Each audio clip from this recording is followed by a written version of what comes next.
At 6:17 p.m. my sister came home laughing. Sunburned, smug luggage rolling behind her like she owned the street. My mother followed in that calm church voice she uses when she's sure she's right. They didn't see the sign until my sister stopped cold. For sale. She lunged for the door, the key didn't turn. The new lock didn't recognize her because the house had never been hers. My mother's eyes narrowed. Open the door, she ordered. This is your family. I lifted my phone. One text, one line that erased me with the same thumb that cashed my payments. Plans changed. You're not coming on the trip. Your sister needs me. Family only. My sister swallowed hard. Mom, what did she do? I didn't yell. I just said it plain as paperwork. By noon, I cancelled everything in my name. I sold the house and I left town. My mother whispered, you wouldn't. But I already had. 12 hours earlier at 7:06 a.m. I was folding towels at my kitchen table when my phone buzzed. I expected something normal, ice snacks, last-minute reminders. Instead, it was the verdict that finally said out loud what I'd felt for years. Mom, plans changed. You're not coming on the trip. Your sister needs me. Family only, no good morning, no explanation, just that. I read it again, and my stomach dropped. I stared at the credit union magnet on my refrigerator. My mortgage lender, and thought not for the first time how strange it is to be the most responsible person in a house that treats responsibility like an unlimited resource. 8 months earlier, my sister Melanie's divorce had imploded, and temporary became my spare room. Mom moved in to help her get back on her feet, which really meant I became the landing pad for both of them. I worked the early shift at a medical billing office. Steady hours, steady pay, the kind of job you keep because you don't get to be reckless. I paid the utilities. I covered groceries when Melanie was between jobs. I drove Mom to appointments. And whenever I tried to talk about timelines or contributions, Mom would end it with the same phrase, don't make trouble. In my family, I wasn't the daughter who needed care. I was the daughter who provided it. Melanie was the crisis. I was the solution. And the solution doesn't get thanked. It just gets used. The lake trip was supposed to be a reset. 2 nights in a cabin, a boat tour, dinner somewhere with string lights. Mom said we all deserved it. Melanie acted like she'd earned it. I smiled and booked it anyway because the reservation was under my name. The deposit was on my card. And the final payment scheduled for noon was the reason my phone reminder was already blinking at me like an omen. I opened my email and clicked the booking. Cancellation policy, full refund if cancelled before 12 p.m. I checked the clock. 7:19 from the hallway, I heard Mom on the phone laughing. Bright practiced. Melanie's been under so much stress, she told someone. This will be good for her. I stepped into the doorway. Mom saw me, covered the receiver and waved me away like I was interrupting something important. My phone buzzed again. Mom, don't make this harder than it needs to be. That was it. No conversation, no acknowledgement that I'd paid, no curiosity about how it felt to be uninvited from my own booking. I sat down and opened my banking app the way my late dad taught me to do when something felt off. Look at the numbers, not the stories. There it was, cable bill, electric, homeowners insurance and property taxes. Melanie's borrowed phone payment was still on auto draft, too, even though she'd promised she'd take it over next month. Last week, Melanie had joked to a neighbor loud enough for me to hear, "Yeah, Mom and I basically run this place." Mom didn't correct her. She just smiled like my home had become a family asset they could claim by sheer confidence. I set my phone beside the laptop and placed my hand on the table until the shaking stopped. I thought about retirement savings I'd been trying to build, about the emergencies I'd planned for, none of which included funding my own exclusion. Then I moved the cursor back over cancel booking because if I clicked it, the trip would vanish. And if the trip vanished, they'd finally have to face the one thing they'd spent years pretending wasn't true. Their family ran on my money. The cursor hovered over cancel booking like it weighed 100 lb. I didn't feel dramatic. I felt practical, the way you feel when you finally stop arguing with a pattern and start managing it. I clicked. A confirmation page loaded. Your reservation has been cancelled. Refund processing. Just like that, the family trip became a story my mother would have to tell without my credit card holding the plot together. I waited for the guilt to crash over me. It didn't. What I felt instead was something cleaner, like stepping out of a room that's been too loud for too long. Then I kept going. I opened my email and searched the word reservation. Cabin, boat tour, dinner, deposit, rental car. All of it was in my name because I was the one who had it together. That was always the compliment until it became a leash. One by one I cancelled. For the boat tour I didn't even have to call. 2 clicks done. For the restaurant deposit I had to leave a voicemail. My voice sounded steadier than I expected. Hi, I need to cancel a reservation under my name for this weekend. For the rental car, the app tried to tempt me with a coupon to reschedule. I laughed one sharp breath and hit cancel anyway. At 8:03 a.m. Melanie finally appeared in the kitchen, hair in a messy bun, wearing my sweatshirt like it belonged to her. She opened my fridge, frowned and said, "We're out of creamer." I didn't look up from my laptop. "You can pick some up." She rolled her eyes. "I'm packing for your trip," I said, and the words came out flat. Melanie's head snapped toward me. "What's that supposed to mean?" I met her stare. "Ask Mom." She huffed and left, muttering just loud enough for me to hear, "You always have to make everything weird." Weird, right, not the part where they were taking a trip I paid for while telling me I wasn't family. That wasn't weird. My reaction was in the living room. Mom ended her phone call and walked into the kitchen like a principal ready to deliver a detention slip. "I don't know what you think you're doing," she began, "but Melanie has been through enough." I slid my phone across the table toward her, screen up. Her own text, family only. Mom didn't read it like it was cruel. She read it like it was policy. "This trip is for your sister," she said. "You're always so independent, you'll be fine." The sentence hit me with a strange kind of grief. Not because it hurt, though it did, but because it confirmed something I'd spent years trying to deny my stability was being used against me. I stood, pushed my chair in, and walked to the hallway closet. Inside, behind the winter coats, was the small fireproof safe I bought after my dad died. He wasn't a wealthy man, but he was meticulous. He believed in 2 things, showing up and keeping your paperwork straight. I opened the safe and pulled out the deed, my mortgage documents, my homeowner's insurance binder. I laid them on the table in front of Mom like evidence. Mom's eyes flicked over the papers. "Why are you dragging all this out?" "Because I'm done pretending," I said. I didn't yell. I didn't threaten. I simply spoke like someone who had finally accepted her own authority. "Everything in this house is in my name," I said. "The mortgage, the utilities, the reservations for this trip. If I'm not family enough to come, I'm not paying for anyone's family time." Mom's face hardened. "So you're punishing us?" "I'm correcting it," I said.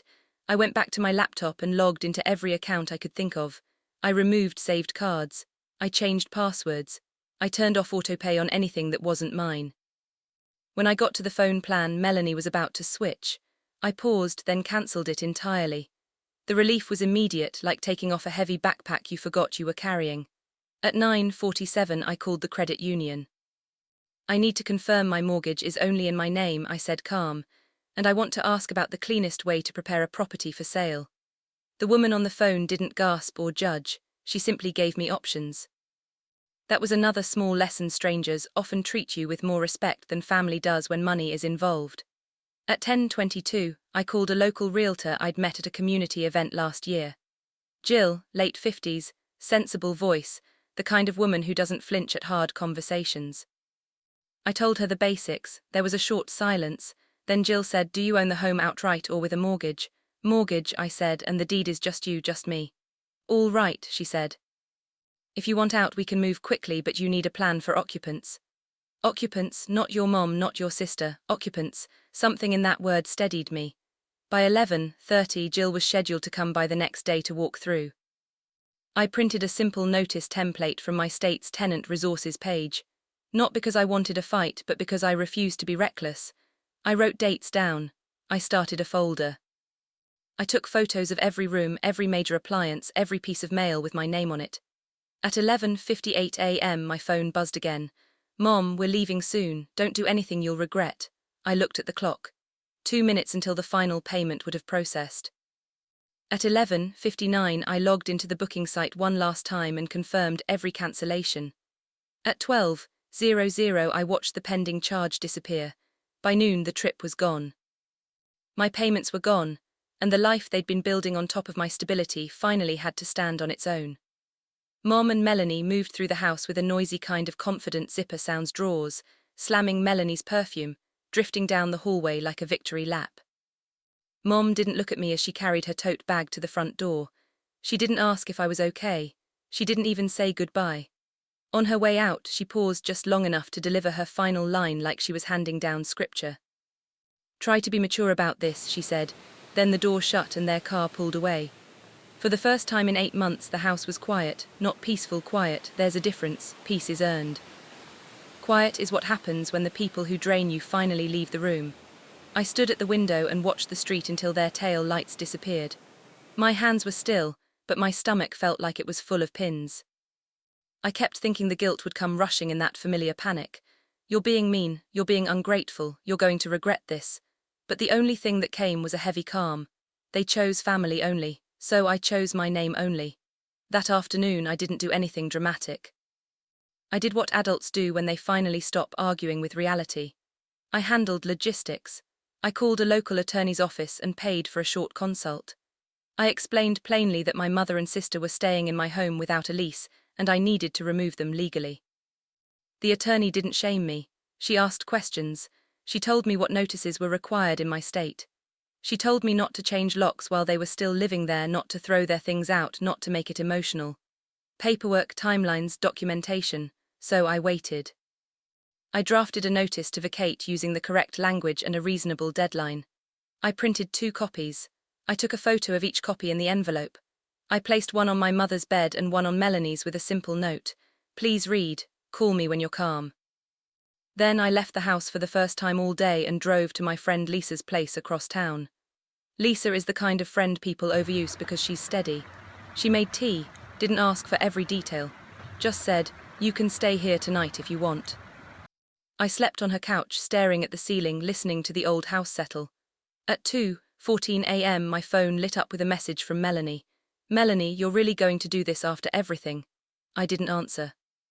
The next morning, Jill, the realtor, came by, walked through quietly, and didn't flinch at the tension hanging in the air. She pointed out what would photograph well, what needed a small repair, what would sell fast in our market. Then she asked gently, are they going to cooperate? I don't know, I said, but I'm doing this right. Jill nodded. That's the only way this doesn't eat you alive. 2 days passed.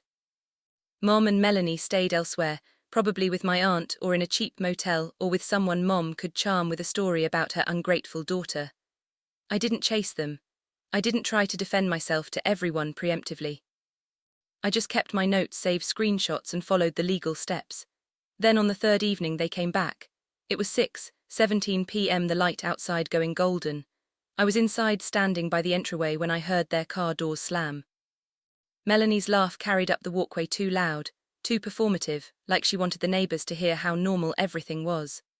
The moment they saw the sign in the yard, Jill's sign white and clean with my phone number on the brochure box, Melanie stopped as if she'd been hit.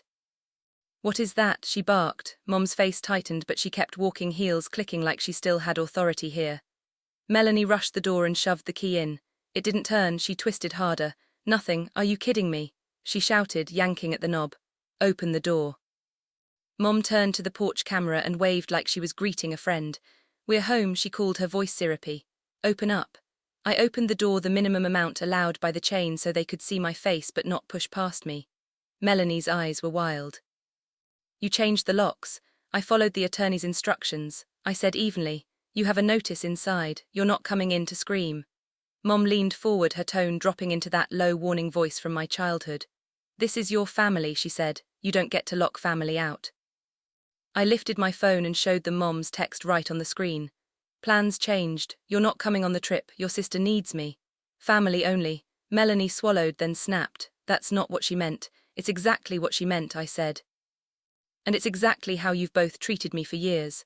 Mom's mouth pressed into a thin line. So you cannelled the trip to punish your sister. I cannelled it because it was in my name, I said, and I'm done paying for being excluded. Melanie shoved her hand toward the brochure box on the sign. You can't sell this house. Where are we supposed to go? I looked from Melanie to my mother, 2 grown women who had spent months living under my roof while calling me selfish. And I felt something inside me steady again. You're supposed to go where adults go when they can't live for free, I said quietly. Somewhere you can afford. Mom's eyes filled not with remorse but with outrage. You're doing this to embarrass us, she whispered. No, I said. You embarrassed yourselves, I'm just stopping the lie. Melanie's face twisted. You'll regret this, she hissed. And my mother, my own mother, stared at me through the crack in the door and said as if she were naming my permanent role in the family. You've always been difficult. I didn't flinch. No, I said. I've been quiet. The porch light clicked on as if the house itself had decided to witness what my family had become. Melanie kept rattling the handle like noise could substitute for permission. Mom stood behind her with her chin lifted, the posture she used in church when she wanted people to believe she was patient, but I could see the tremor in her hands. Anger dressed up as righteousness. "You can't lock us out," Melanie snapped. "We live here." "You've been staying here," I corrected. "And you have written notice inside. Read it. Calm down, then we can talk." Mom's eyes flashed. "You're speaking to us like strangers." I almost laughed, not because it was funny, because it was true. When you reduce someone to what they can provide, you do make them a stranger. You just don't expect the stranger to stop paying. That night they didn't get in. Not to raid my pantry, not to shout in my hallway, not to corner me in my own kitchen until I apologized for having boundaries. They left furious, humiliated, and suddenly forced to solve problems without me. And that's when the real backlash began. By the next morning, my phone was a graveyard of voicemails from relatives I hadn't spoken to in months. My aunt's was the worst, tight with accusation. "You need to stop this," she said. "Your mother is sick with worry." Melanie's distraught. "What are you trying to prove?" I listened once, then saved it. Not because I wanted ammunition, because I'd learned a hard lesson. When families panic, they rewrite history. Receipts keep you sane. At lunch, a neighbor knocked on my door with a sympathetic expression. "Your mom told me you're having a breakdown," she said gently, as if I might burst into tears at any moment. I swallowed the urge to defend myself.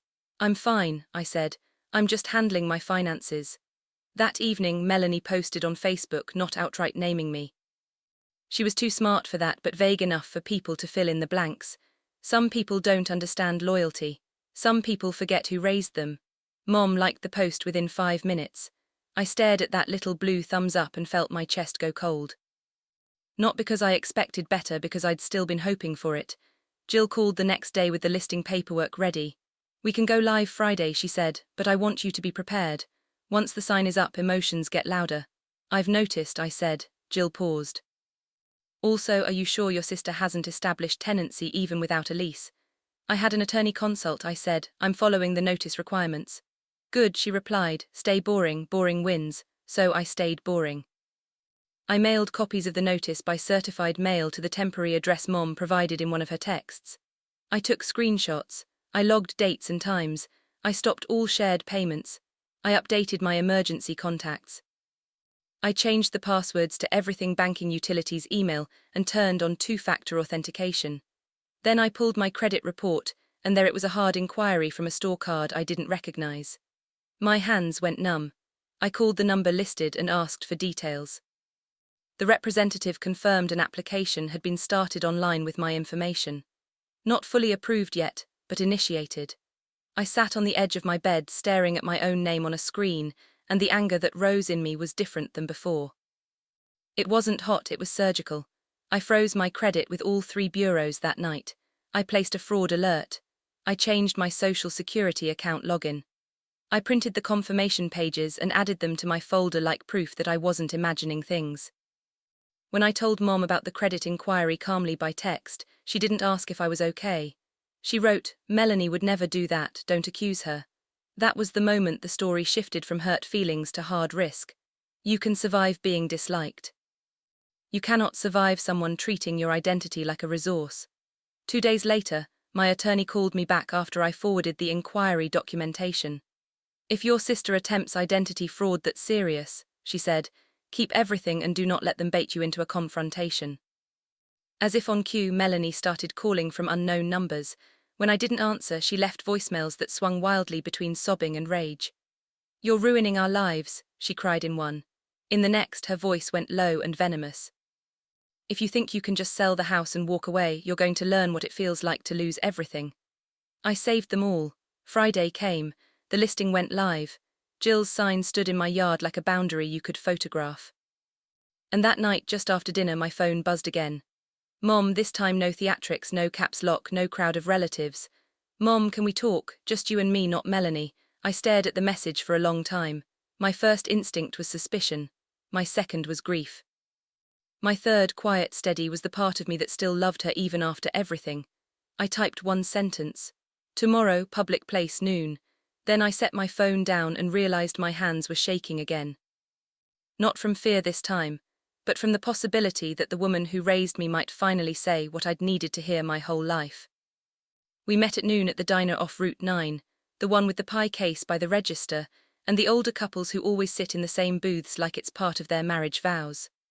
My mother arrived 10 minutes early. She looked smaller than she had on my porch, not fragile, just tired. Her purse was clutched tight under her arm like she expected someone to snatch it. When she saw me, she stood, then hesitated, as if she wasn't sure what role to play without an audience. "Thank you for coming," she said. I slid into the booth across from her. "I'm here to talk, not to be blamed." Her mouth tightened, then softened. "Fair, we ordered coffee," the waitress called my mother Han. And for a moment Mom smiled automatically the way she did when strangers gave her kindness she didn't have to earn. Then she looked down at her hands and said quietly, "Melanie's been crying for 2 days." I waited. I didn't rescue the conversation. I'd done enough rescuing. Mom's eyes lifted. "I didn't realize how far it had gone," she admitted. "Not really." "What part didn't you realize?" I asked, keeping my voice level. "The part where you uninvited me from a trip I paid for? Or the part where you told people I'm selfish while I'm paying the mortgage?" Color rose in her cheeks. I was wrong to say family only. The words came out stiff like they hurt her mouth. "I thought you'd understand. That's the problem.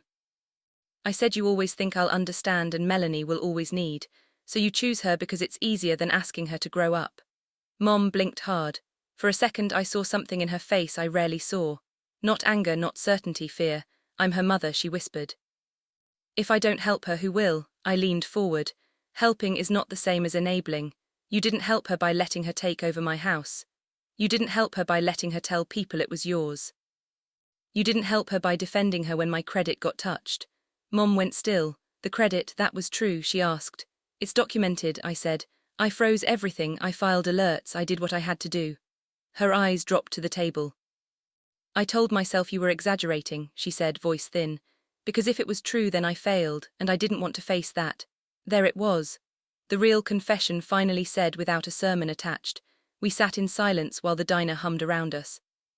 Silverware, soft country music, someone laughing at a corner table. Real life continuing even when your family is cracking apart. "I'm selling the house," I said. "The listing is active." Mom flinched. "Where am I supposed to go?" "I already looked," I said. "There's a senior apartment complex 15 minutes from here. Income-based, safe, clean. I can help with the application and the move, but I'm not moving you back in with me. Not again. Not unless things change." "And Melanie?" Mom asked, voice small. "That's up to Melanie." I said she can find a roommate. She can stay with a friend. She can get a job and keep it. I'll help her find resources, financial counseling, job placement, whatever's available. But I'm not paying for her to punish me. Mom's shoulders sagged, and for the first time in months she didn't argue. She just nodded slowly like her pride was finally getting tired. "I used family like a weapon," she said. "I can hear it now. I hear myself." I didn't forgive her instantly. I wasn't built that way anymore. But I let the truth land between us. Then Mom reached across the table, not to grab me, not to control me, just to place her hand near mine, tentative. "I'm sorry," she said. "I'm sorry I made you earn love with your wallet." My throat tightened and I stared at the coffee so I wouldn't cry in the middle of a diner full of strangers. "I want us," Mom said, voice trembling. "I don't want to lose you." "You won't," I said, "not if we do this differently. We set rules like grown-ups. No shared bills, no accounts in my name, no moving in temporarily. If money ever entered the conversation, it would be written down, dates, amounts, expectations, because love shouldn't require confusion to survive." A week later, Mom toured the senior complex with me. 2 weeks after that, she signed a lease. Melanie didn't speak to me for a month. When she finally did, it was a short text. "I didn't think you'd actually do it." And for the first time in my life, I answered, honestly, neither did I. The house sold 6 weeks later to a young couple expecting their first baby. On closing day, I walked through the empty rooms one last time and felt something I didn't expect. Not triumph, peace, because the moral isn't cut everyone off. The moral is this. If you keep funding disrespect, you teach people it's free. Boundaries aren't cruelty, they're clarity. And sometimes the most loving thing you can do for yourself, and even for the people who keep taking, is to stop making their choices painless. If this story hit close to home, take a quiet second and ask yourself, where have you been paying for acceptance you should have received for free? And if you've ever had to draw a line with someone you love, share what helped you hold it. Someone listening might need that courage today. If you want more grounded stories like this where truth wins without losing your heart, subscribe and stay with me. The end.